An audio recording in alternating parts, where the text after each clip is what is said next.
வணக்கம். இது உங்கள் ஊடகம், தமிழர்களுக்கான ஊடகம் ஜீவா டுடே. விஜய் கட்சிக்காரர் ஒருவர் ஒரு ஊடகத்துக்கு பேட்டி கொடுத்துருக்குறாங்க. பேட்டி கொடுக்கும்போது அவர் ஒரு செய்தி சொல்கிறார். நமது தமிழ்நாடு முதலமைச்சர் விஜய் அவர்கள் பெரம்பூர் தொகுதிக்கு ஏன் நன்றி தெரிவிக்கலை, ராஜினாமா செய்த திருச்சி கிழக்குக்கு நன்றி தெரிவிக்க போகிறாரு.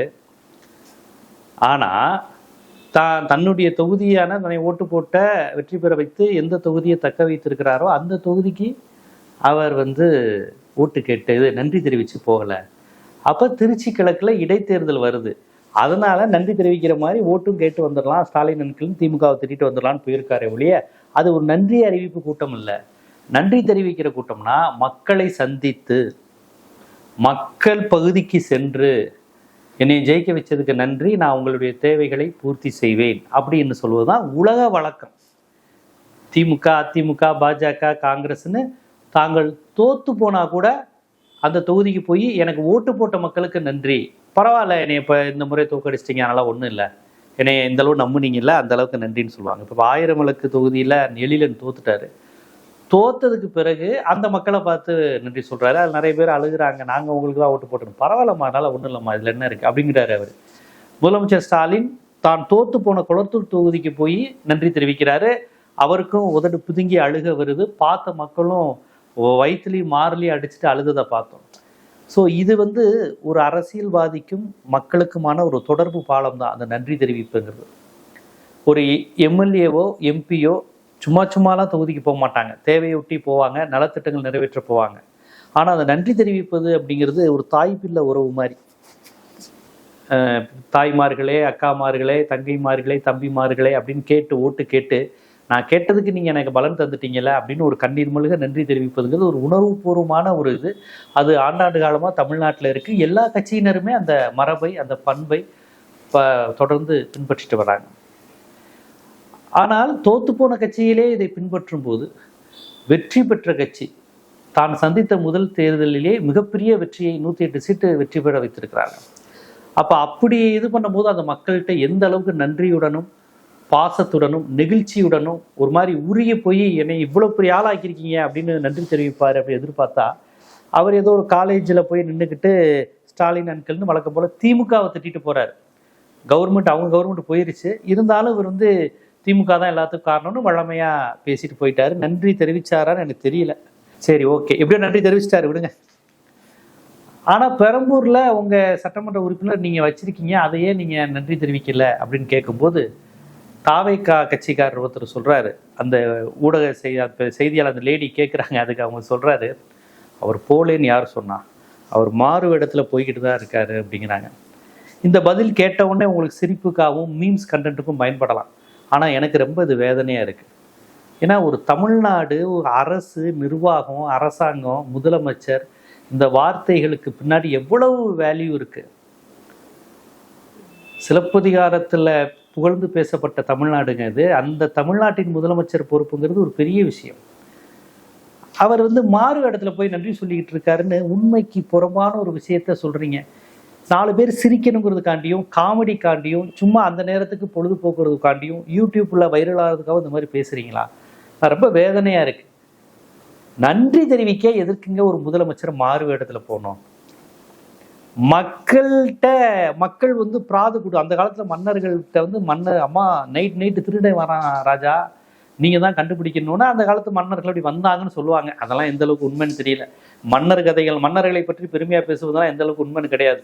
ஏன்னா மன்னர்கிட்ட பணம் வாங்குற புலவர்கள் தான் அந்த மன்னர்களுடைய வரலாறுலாம் எழுதுவாங்க. அவன் எழுதி விட்டுருவான், ஐயா உன்னை போல் உண்டுமா ஆச்சா பூச்சான்னு. அதனால தான் அந்த மன்னருங்கிற கான்செப்டை ஒழிச்சிட்டு தான் மக்களாட்சிங்கிற கான்செப்டை உலகம் முழுவதும் இருக்கக்கூடிய ஜனநாயக ஆளுமைகள் கொண்டு வந்தாங்க. அந்த வகையில் நமது நாடும் ஜனநாயக நாடு. ஸோ ஜனநாயக நாட்டில் மன்னராட்சி கான்செப்டே தப்பு. அரசவை இந்த மாதிரி வார்த்தைகளை கூட நம்ம மாற்றணும் அப்படின்னு நம்ம அடுத்த கட்ட முதிர்ச்சியை நோக்கி நம்ம போயிட்டு இருக்கோம். ஏன் முதலமைச்சர் விஜயே திமுக மன்னராட்சி பண்ணுது, நான் அதை ஒழிச்சிட்டு வரேங்கிறார். ஆனால் மன்னராட்சின்ட்டு அரசவை ஜோதிடரை நியமித்தது, மன்னர் இவர் எப்படி மக்களை சந்திப்பார்னு கேட்பதெல்லாம் மன்னராட்சி காலத்தில் கூட இந்த அளவுக்கு இருக்குமான்னு கிடையாது. அது மட்டும் இல்லாமல் விஜயை மன்னராக பாவிப்பதை இவங்க குளோரிஃபை பண்ணுறாங்க, நார்மலைஸ் பண்ணுறாங்க. அவரை பார்க்க முடியுமா? அவர் எப்படி உங்களை பார்ப்பாரு? அவர் எப்படி ஊடகங்களை சந்திப்பார்? அவர் வந்து செய்தியாளரை சந்திக்கணுமா? என்ன சாதாரண முதலமைச்சரா? அவர் என்ன காமராஜரா, அண்ணாவா, அந்த மாதிரி ரேஞ்சுக்கு நினைச்சிட்டீங்களா? அவர் என்ன எடப்பாடியா, ஸ்டாலினா? அவங்களாம் எப்படிங்க மக்களை சந்திப்பாங்க அப்படின்னு இவர் வேற, இவர் எப்படி சாதாரண மனிதரா அப்படிங்கிற மாதிரியான ஒரு தோற்றத்தை வந்து தராங்க. ஸோ முதலமைச்சர் விஜய் வந்து மாறு வேடத்துல போறாரு மக்களை சந்திக்க அப்படிங்கிற செய்தியை பரப்புறாங்க. இந்த முதல்வன் படத்துல அர்ஜுன் வந்து மறு வச்சுக்கிட்டு ஒரு வித்தியாசமான கெட்டப்ல போவாரு. அது வந்து காதலியை மனிஷா கொய்ராலாவை சந்திக்க போற மாதிரி காமிப்பாங்க. ஒரு நாள் உன் கூட நான் சந்திச்சு பேசுறேன்னு ஒரு முதலமைச்சராக இருந்துட்டு பண்ற மாதிரி. அது ஒரு சினிமா, என்ன வேணாலும் கற்பனைக்கு அடிச்சு விடலாம். அந்த படத்துல வந்து பஸ்ஸில் ஏறி ஃபைட் பண்ணுவார் முதலமைச்சர்.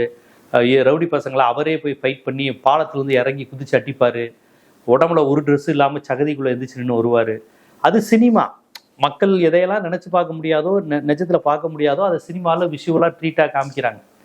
ஆனால் இந்த கவர்மெண்ட்டையே இவங்க சினிமாவாகவும் ரீல்ஸாகவும் பிஜிஎம் மியூசிக், அமைச்சர்கள் நடந்து வரும்போது பின்னாடி பிஜிஎம் மியூசிக் இப்படியே நடத்துவது, இதை மக்கள்கிட்ட நார்மலைஸ் பண்ணுறது. இதை பார்க்குற 13-14 வயசு பையன் வந்து இப்படி தான் ஒரு அமைச்சர் இருக்கணும், இப்படி தான் ஒரு முதலமைச்சர் இருக்கணும், ஒரு செலிபிரிட்டினா பந்தாவாக இருக்கணும், கெத்தாக இருக்கணும், பின்னாடி ஸ்டைலாக வரணும், ஹீரோ மாதிரி இருக்கணுங்கிற மாதிரியான ஒரு மைண்ட் செட்டுக்கு இப்போ உள்ள 13-14 வயசு பசங்க.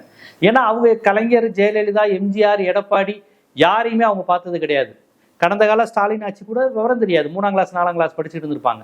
அப்போ இவங்களுக்கு விவரம் தெரிஞ்சு விஜய் ஒரு நடிகர், அங்கே வந்து பிஜிஎம் ஃபைட்டு ஓப்பனிங் சாங்கோட பார்த்தவங்க, முதலமைச்சராக இருக்கும்போதும் அதையே அப்படியே மெயின்டைன் பண்ணுறது, அவர் கட்சியை சேர்ந்த அமைச்சர்களும் அதே மாதிரி ஒரு ஸ்டைல் அது பண்ணுறது.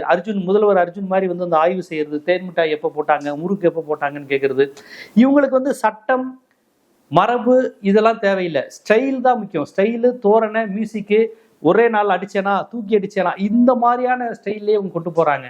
இதை பார்க்குற இளைஞர்கள், குழந்தைகளுக்கு பயங்கரமா நடக்குது போலங்கிற தோற்றம் வரும். ஆனா சட்டம்னு ஒண்ணு இருக்கு, மரபுன்னு ஒண்ணு இருக்கு, விதின்னு ஒண்ணு இருக்கு. அதன்படிதான் ஒரு அரசு, அரசாங்கம், அமைப்பு, எந்த கட்சியும் செயல்படணும். ஒரு முதலமைச்சர் மாறு வேடத்துல எல்லாம் வரக்கூடாது. மாறு வேடத்துல வந்து நீங்க பாக்குறீங்க, என்ன எப்படி மாறு வேடத்துல வந்து நீங்க பாக்குறீங்க? நன்றி சொல்றதுக்கு எதுக்கு மாறுவேடத்துல வரீங்க? சரி, அப்படியே வச்சுக்குவோம். நன்றி சொல்வதற்கு எதுக்குங்க மாறுவேடத்துல? ஒவ்வொருத்திட்டையும் வந்து தனித்தனியா மீசை மறுவெல்லாம் எடுத்து காமிச்சிட்டு நான் யாரும் தெரியுதா அப்படின்னு கேட்பீங்களா? இது நடந்திருக்கா? உண்மையிலே ஒரு மாறுவேடத்தில் நன்றி சொல்லியிருக்காரா? இதை மாண்புமிகு முதலமைச்சர் விஜய் அவர்களே, நீங்க தயவு செய்து இதை கண்டிங்க. இந்த மாதிரிலாம் கொடுக்காதீங்க. இது வந்து உங்க அரசுக்கு தானே விமர்சனம்.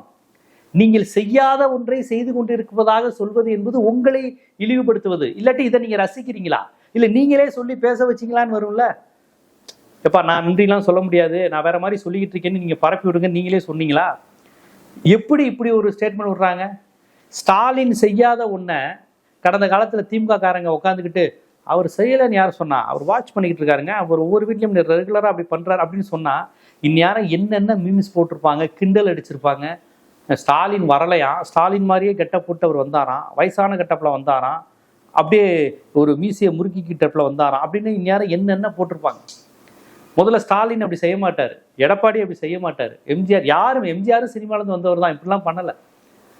அப்போ சினிமா பாணியிலேயே மக்களை நம்ப வைக்கணும். அதாவது இவங்களுடைய டார்கெட் என்னன்னா, 13 வயசுலேருந்து 18, 19, 20 வயசு உள்ள பசங்க என்ன சொன்னாலும் நம்புறாங்க. இது நடக்குமா, இது சாத்தியமா, இது சட்டப்படி சரியா, அதெல்லாம் அவங்களுக்கு தெரியவே இல்லை. ஒரு அமைச்சர் இப்படி ஆய்வு செய்வது சரியா, இப்படி வர்றதுக்கு ரூல் இருக்கா, அமைச்சர் வந்து யாரையும் மிரட்டலாமா, இதெல்லாம் அவங்களுக்கு தெரியவே இல்லை. வந்தார் பத்தியா ஸ்டைலா, அவங்க பார்க்க ஜாலி, கேட்க அந்த செய்தி சுவாரஸ்யமாகவும், படம் விறுவிறுப்பான ஒரு ஆக்ஷன் படம் பார்க்கணுங்கிற மாதிரி இருக்கு. அப்போ இப்போ 8th ஸ்டாண்டர்ட் படிக்கிற பையன்கிட்ட போய் ஓம் சக்தி, பராசக்தி, திமுக ஒரு தீய சக்தின்னு எப்படி ஒரு சின்ன அந்த குழந்தைக்கு பிடிக்கிற மாதிரி ஒரு லாங்குவேஜில் சொல்லி பரப்புனாங்களோ, அதே மாதிரி இப்பயும் 8 வயசு குழந்தைகிட்ட நம்ம சிஎம் எல்லாரையும் பார்த்துக்கிட்டு இருக்காராம், அவர் சூப்பர்மேன் மாதிரி, எப்போ வருவார் எப்படி வருவாருன்னு தெரியாது, திடீர்னு வருவார், இப்படி பண்ணுவார், ஒரு தடவை முடிவு எடுத்துட்டு அவர் பேச்சு அவரே கேட்க மாட்டாராம். இப்படியே குழந்தைகளை, இளைஞர்களை அந்த மோகத்தில் அப்படியே நம்ப வைக்கிற வேலை தான் அது. விஜய்க்கான ஆடியன்ஸ் இருக்காங்கல்ல, இந்த தாவேக்காக ஓட்டு போட்ட ஆடியன்ஸ்ல அந்த குழந்தைங்க, இளைஞர்களை அப்படியே ரிட்டைன் பண்றது. இப்படியே ஒரு கனவுலகத்திலே அவர் யார் தெரியும், இல்லூஷன் உலகத்தை சொல்லி அவர் ஹீரோ இமேஜ், காக்க வந்த கடவுள், மீட்பர், அவர் ஒரு மன்னர், அவர் ஒரு சக்கரவர்த்தி, இப்படிங்கிற இமேஜை குழந்தைங்க மத்தியில் பதிவு செய்யறது. குழந்தைங்களுக்கு தெரிஞ்ச ஒரே அரசியல் தலைவர் முதலமைச்சர் விஜய் தான். அப்ப அவர் அப்படியே சூப்பர்மேன் மாதிரியே, அவர் நேரில் வரமாட்டாரு, அவர்லாம் நம்மளை வந்து பார்ப்பாரா, அவர் எவ்வளவு பெரிய ஆளு, அவர் போய் ப்ரெஸ்ஸை பார்ப்பாரா, இதை பதிவு செஞ்சுக்கிட்டே இருக்கிறாங்க. புரிதுங்களா? அவர் ப்ரெஸ்ஸை பார்க்க வேண்டியதில்லை, நன்றி சொல்ல வேண்டியதில்லை, மக்களை சந்திக்க வேண்டியதில்லை, குறையை வந்து கேட்க வேண்டியதில்லை, அவர் மன்னர், அவர் ஆனால் மாறுவேடத்தில் வந்து கொண்டு இருக்கிறார் அப்படிங்கிற மாதிரியான பதிவு செய்கிறாங்க. முதலமைச்சர் விஜய் அவர்கள் இந்த காணொலியை பார்த்தா உங்களிடம் ஒரு வேண்டுகோள், இப்படி நான் மாறு வேடத்துலலாம் யாருக்கும் போய் நன்றி சொல்லலை, இப்படிலாம் பரப்பாதீங்கப்பா, என் பேரை கெடுக்காதீங்க அப்படின்னு நீங்கள் ஒரு அறிக்கை வெளியிட்டா உண்மையிலே மகிழ்ச்சி. ஸோ இவருக்கும் இதுக்கும் சம்மந்தம் இல்லை போல, கட்சிக்காரங்க தான் அப்படி பரப்பி விடுறாங்க நம்பலாம். இல்லைன்னா நீங்களே இதை என்கரேஜ் பண்ணுறீங்கிற மாதிரி தான் செய்தி பரவும். இப்பயே சாட்டை துறைமுருகன்லாம் கலாய்ச்சி வீடியோ போட்டார், பயங்கரமாக கலாய்ச்சி வீடியோ போட்டார். ஆனால் நான் முதலமைச்சர் அவர்களே, ஒரு அரசு நிர்வாகம், எனக்கு யார் முதலமைச்சர் என்பதை விட ஒரு முதலமைச்சருங்கிற பதவிக்கான ஒரு மரியாதை இருக்கு. நான் ஒரு பத்திரிகையாளரா, ஒரு 4ஆம் தூணா, ஒரு அரசு நிர்வாகம், செயல்பாடு, முதலமைச்சர், தொகுதி, இதுக்கெல்லாம் ஒரு வரையறை இருக்கு. அந்த வரையறைப்படி தான் நாங்களாம் வாழ்ந்திருக்கோம், பேசியிருக்கோம். ஜெயலலிதா காலம், கலைஞர் காலம், எடப்பாடி காலம், ஸ்டாலின் காலம், இப்போ உங்க ஆட்சி, இது எல்லாத்தையும் நாங்கள் அப்படிதான் பார்க்குறோம். ஆனால் எல்லாமே வித்தியாசமா இருக்கும்போது, நாங்கள் தெரிந்து கொண்ட இந்திய அரசியலமைப்பு சட்டம், நாங்கள் பார்த்த தலைமைச் செயலகம், நாங்கள் பார்த்த முதலமைச்சருங்கிற கான்செப்ட், அமைச்சர்களுடைய செயல்பாடு எல்லாம் வித்தியாசமா இருக்கும்போது எங்களுக்கே சந்தேகமா இருக்கு. ஸோ எனக்கு அந்த அக்கறை இருக்கு, எனக்கு அந்த கவலை இருக்குங்கிற அடிப்படையில் இப்படியெல்லாம் பேசுவதை நீங்களே என்கரேஜ் பண்றீங்களா? தயவு செய்து செய்தியாளர்களை சந்திச்சு இதுக்கெல்லாம் ஒரு விளக்கம் கொடுங்க. இப்படி இஷ்டத்துக்கு பேசலாமா? ஒரு முதலமைச்சரை ஏதோ விளையாட்டு பொம்மை மாதிரி அவர் மாறு வேஷத்துல வந்து விளையாண்டுக்கிட்டு இருக்காரு, நன்றி சொல்லிக்கிட்டு இருக்காருன்னா அது என்ன இது? இதெல்லாம் சரியானு புரிஞ்சுக்கோங்க. என்னை பொறுத்தவரைக்கும் ஓட்டு போடுங்க, அது உங்களுடைய தனிப்பட்ட விருப்பம், எந்த கட்சிக்கு வேணாலும். ஆனால் நிர்வாகம் வரும்போது எல்லாரும் அதை கேள்வி கேட்பாங்க. அது திமுக நிர்வாகமாக இருந்தாலும் தாவேக நிர்வாகமாக இருந்தாலும், இது என்ன நிர்வாகம், என்ன அமைப்பு, என்ன மரபுன்னு கேள்வி கேட்டா மாறு வேடத்துல வந்து பண்றாரு அப்படின்னா திருப்பி சினிமாவாது. சினிமாக்கள்லேயே இந்த மாதிரி லாஜிக் இல்லாத சீன் வந்தா அன்னைக்கு பசங்க கேள்வி கேட்குறாங்க, ஏன்னா லாஜிக்கே இல்லாமல் படம் எடுத்துக்கிறாங்கன்னு. சினிமாலே லாஜிக் வேணுங்கிறப்போ ஒரு அரசு நிர்வாகம் நடத்தும் போது மேஜிக்குகள் தேவையில்லை, லாஜிக்கு தான் தேவை. ஸோ இந்த மாதிரி விஷயங்கள்லாம் நம்ம எங்கே போய் சொல்கிறது? நான் சொல்கிறது சரியா தவறான்னு கமெண்ட்டில் போடுங்க.